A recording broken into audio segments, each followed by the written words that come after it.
ఈరోజు సిపిఐ బలపరిచిన తెలుగుదేశం అభ్యర్థిని 46వ డివిజన్ అభ్యర్థి అయిన గుర్రం కనకదుర్గ గారి విజయాన్ని కాంక్షిస్తూ గుర్రం కొండ రాజ్యాలలో సిపిఐ 46వ డివిజన్ కార్యదర్శి శివయ్య గారు, సీనియర్ నాయకులు రాజావళి గారు మరి ఈ సమావేశం ముఖ్య ఉద్దేశం ఏంటంటే ఈరోజు రాష్ట్రంలో జరుగుతున్న దుర్మార్గ పాలన, రాక్షస పాలన, అవినీతి పాలన ఈరోజు ప్రజలు చూస్తున్నారు. ఇప్పుడు మీడియా సమావేశం పెట్టడానికి ముఖ్య కారణం కూడా మీరు రేపు ఓటు వేసేటప్పుడు ఒక్కసారి ఆలోచించండి. ఈరోజు చంద్రబాబు నాయుడు గారు ఉన్నప్పుడు పథకాలు అభివృద్ధి ఎలా జరిగింది, జగన్మోహన్ రెడ్డి గారు ఈ 2 సంవత్సరాల పరిపాలనలో ఎలా జరుగుతుంది అనేది మీరు ప్రతి వారు ఓటు వేసే దగ్గర ఒక్కసారి ఆలోచించండి. మేము పార్టీ పరంగా చెప్పట్లేదు, కుటుంబ సభ్యులుగా ఈ మీడియా సమావేశంగా చెప్తున్నాం. మరి చంద్రబాబు గారు ఉన్నప్పుడు చనిపోతే పేదవాళ్ళకి మట్టి ఖర్చులు లేకపోతే 5,000 ఇచ్చేవారు, యాక్సిడెంట్ అయితే 5 లక్షలు ఇచ్చేవారు, మామూలు చనిపోయినప్పుడు 5,000 ఇచ్చి దినం ఖర్చుకి 1,95,000 బ్యాంక్ ద్వారా ఇచ్చేవారు. మరి 10,000 ఇల్లు కట్టించి ఇస్తే ఈరోజు దౌర్భాగ్యం ఏంటంటే ఆ ఇల్లు ఇచ్చే పరిస్థితి లేదు. అమరావతి మనకి దగ్గరలో, విజయవాడకి గుంటూరుకి దగ్గరలో ఉన్న అమరావతిని పెడితే అమరావతిని శ్మశానం చేస్తే, పోలవరం చూశారు మీరు, ఈరోజు పోలవరం పరిస్థితి లేదు. మరి విశాఖ ఉక్కు చూశారు, ఈరోజు రోడ్డు మీద పడి అల్లాడుతున్నారు కార్మికులు. అలాగే అమరావతి రైతులు అల్లాడుతున్నారు, కూలీలు అల్లాడుతున్నారు. మరి పేదవాడు ఇంటికి ఎంతకంత తీసుకొని వెళ్ళి ఏదో 80 రూపాయలు 60 రూపాయలు మందు తాగే పేదవాడు ఈరోజు చూసుకోండి లైన్లో నిలబడి 300 400 పెట్టి వాడు మందు తాగి ఇంటికి డబ్బులు ఇవ్వలేని పరిస్థితి ఈరోజు ఏర్పడింది. మరి కందిపప్పు, చింతపండు, పప్పు, ఉప్పు, పాల ప్యాకెట్లు, బస్ ఛార్జీలు, పెట్రోలు, డీజిలు ఇవన్నీ మీరు అన్నీ గమనించుకొని మీరు ఓటేసేటప్పుడు జగన్ ఉన్నప్పుడు ఇప్పుడు ఎలాగ మీరు బాధపడుతున్నారు, చంద్రబాబు ఉన్నప్పుడు ఎంత సుఖపడ్డారు. ఒక్కసారి మీరు ఓటుకి వెళ్ళే ముందు దయచేసి మీకు చెప్తున్నాను, ఇదే మీకు లాస్ట్ ఛాన్స్.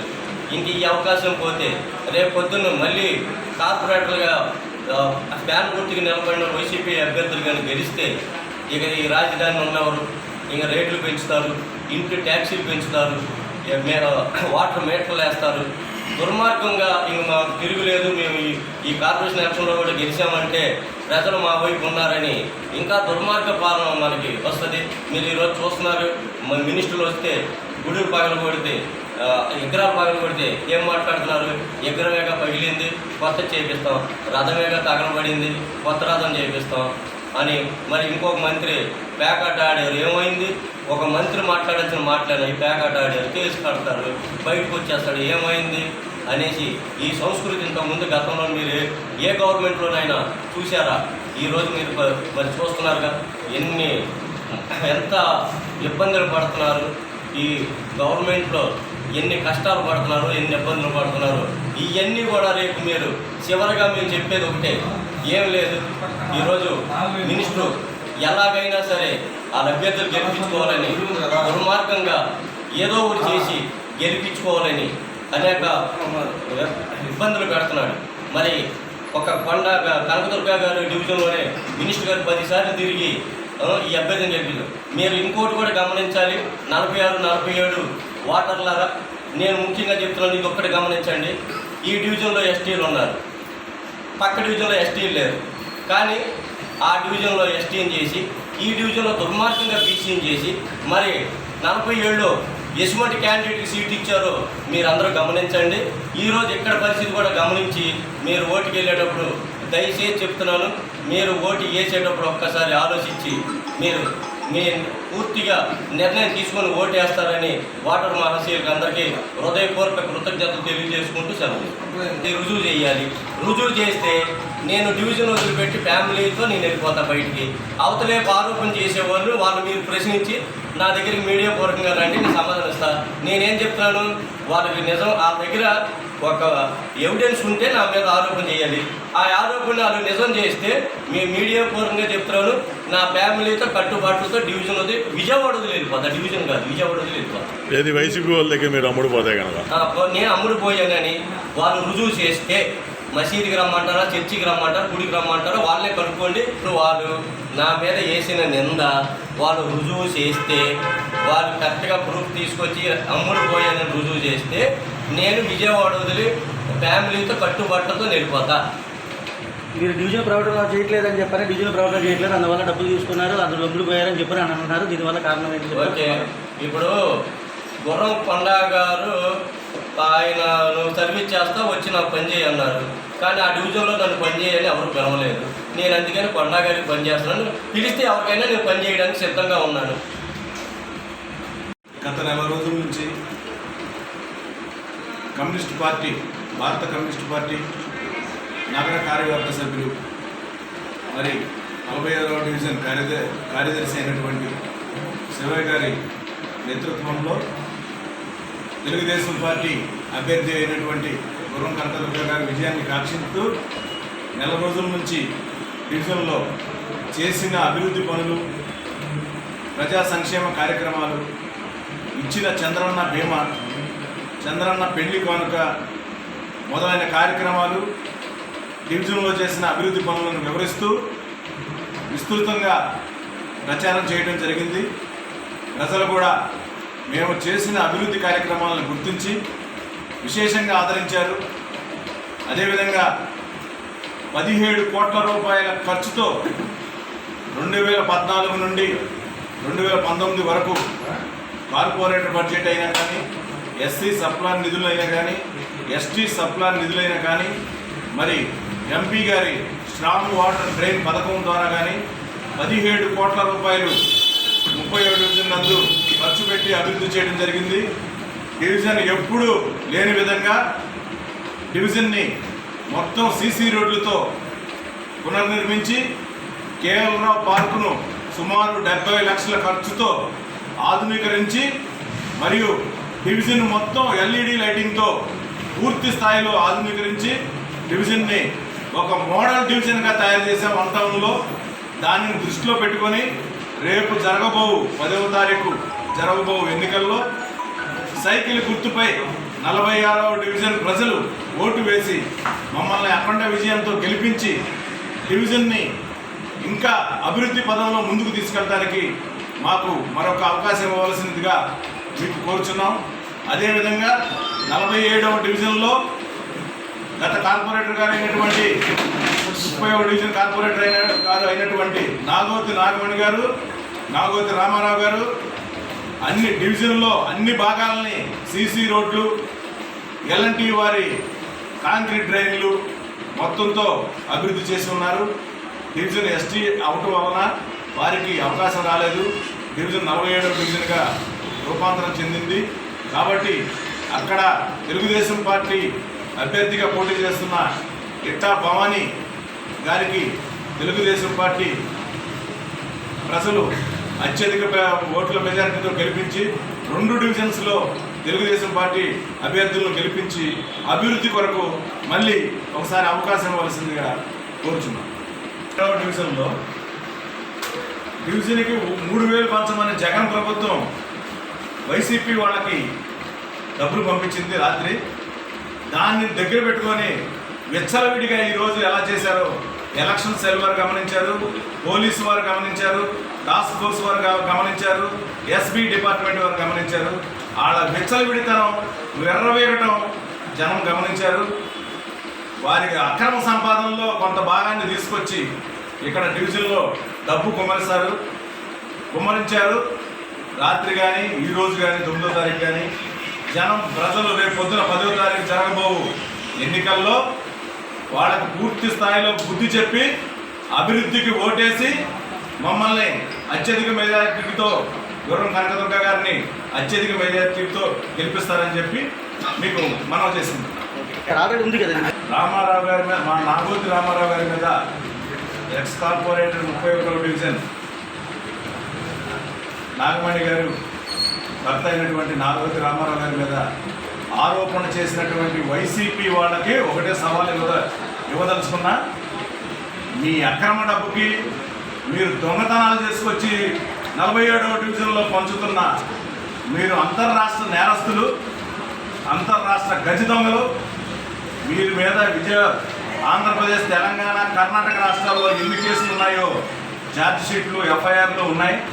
మీలాంటి దొంగల దగ్గర డబ్బు తీసుకోవాల్సిన అవసరం నిజాయితీగా బతుకుతున్నటువంటి ఒక పేద వర్గానికి చెందిన నాగోతి రామారావు గారికి లేదు.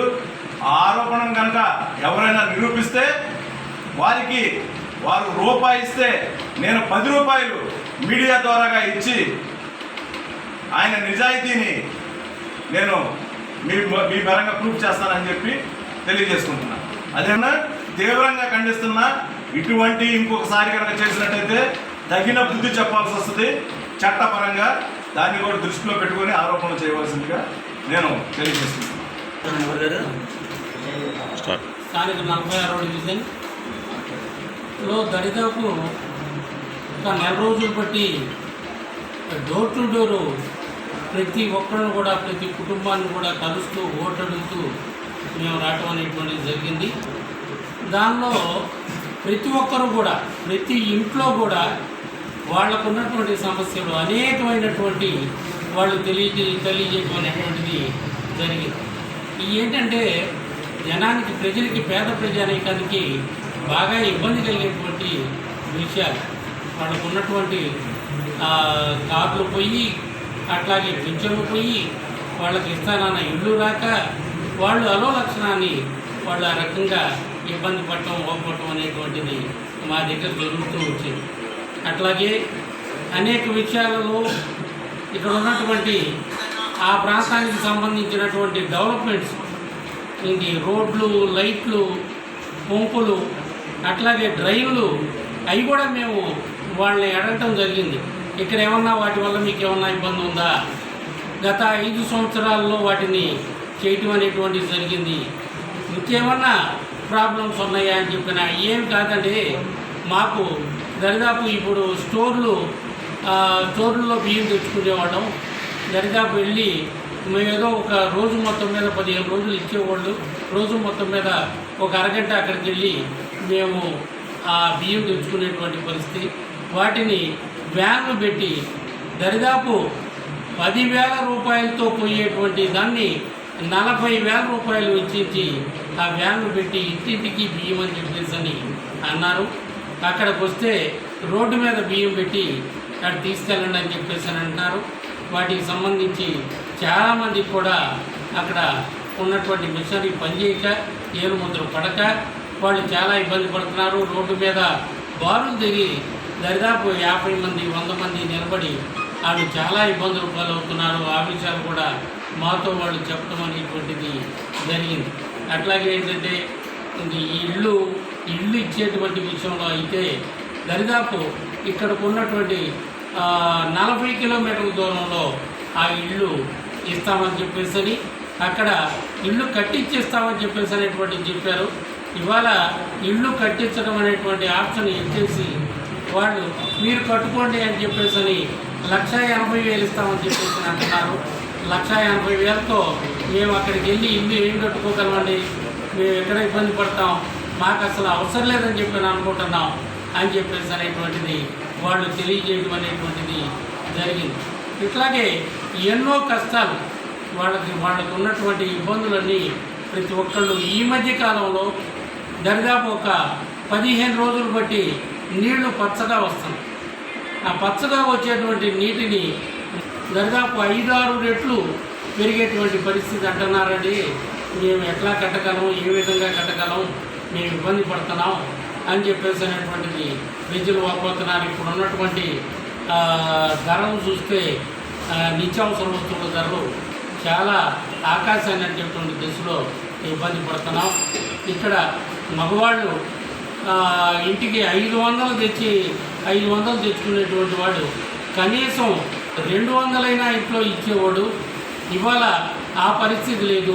వాళ్ళు మందు అదనపు రేటుతో కొని మీరు రేపు ఎన్నికలు రేపు ఉదయాన్నే 7 గంటలకు వెళ్ళి మీరు సైకిల్ గుర్తు కొట్టేసి విజయవాడ నగరంలో తెలుగుదేశం పార్టీని గెలిపించి కార్పొరేషను కమ్యూనిస్టు పార్టీతో కూడినటువంటి తెలుగుదేశం కార్పొరేషన్ని అక్కడ ఇచ్చేటువంటి దిశలో అయితే తప్ప రేపు వాళ్ళు అక్కడ కార్పొరేషన్ తెలుగుదేశం లేకపోతే వైసీపీ కార్పొరేషన్ వచ్చేటట్టయితే వాళ్ళు అక్కడ ఇచ్చినటువంటి ప్రతి ఒక్కటి కూడా జీవోని ఇక్కడ సునాయాసంగా ఇంప్లిమెంట్ చేసి పేదవాళ్ళకి చాలా ఇబ్బంది కలిగించేటువంటి దశలు కనపడుతున్నాయి.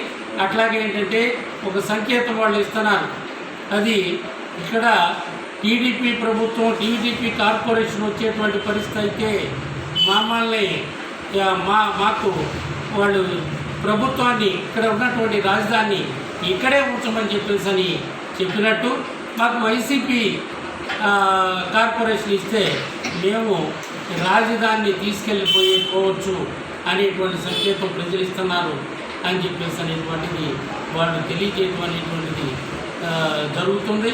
కనుక ప్రజలు అప్రమత్తంగా ఉండి ప్రతి ఒక్కళ్ళు కూడా సైకిల్ గుర్తుపై, అట్లాగే కమ్యూనిస్ట్ పార్టీ డివిజన్లు పోటీ చేసిన చోట టంకీ కూడా గుర్తుపై ఓటునిచ్చి కమ్యూనిస్ట్ పార్టీ అట్లాగే టీడీపీ కార్పొరేషన్లో ఉండేటువంటి పరిస్థితి చేసుకుంటే మనకి కొన్ని ఇబ్బందుల్ని మనం అడ్డుకునేటువంటి అవకాశం ఉంటుంది. కనుక అందరికీ ప్రజలందరికీ కూడా పేద ప్రజానీకానికి ఇక్కడ ఉన్నటువంటి 46వ డివిజన్లో దరిదాపు 3/4 పేద ప్రజానీకం నివసిస్తున్నటువంటి పరిస్థితి. కాబట్టి వాళ్ళందరికీ కూడా తెలియజేసేది ఏంటంటే సైకిల్ గుర్తు మీద ఓటించి కార్పొరేషన్ టీడీపీ కార్పొరేషన్ని కైవసం చేసుకునేటువంటి విజయవాడలో ఉంచుతారని చెప్పి తెలియజేస్తూ మీ అందరికీ గుర్రం కనకదుర్గ గారిని అఖండ మెజారిటీతో సైకిల్ గుర్తు పోటించి అఖండ మెజారిటీతో గెలిపిస్తారని చెప్పేసి ప్రార్థిస్తాను. 2014 ఎన్నికల్లో గుర్రం కనకదుర్గ గారు గెలిచి డివిజన్లో అనేక అభివృద్ధి కార్యక్రమాలు చేసి ఉన్నారు. అట్లాగే పేద ప్రజానీకం అంటే ఎస్టీలు ఎక్కువ, లంబాడి, యానాది, ఎరుకల ఇటువంటి వాళ్ళంతా ఈ 46వ డివిజన్లో ఉన్నటువంటి పరిస్థితి అవుతుంది.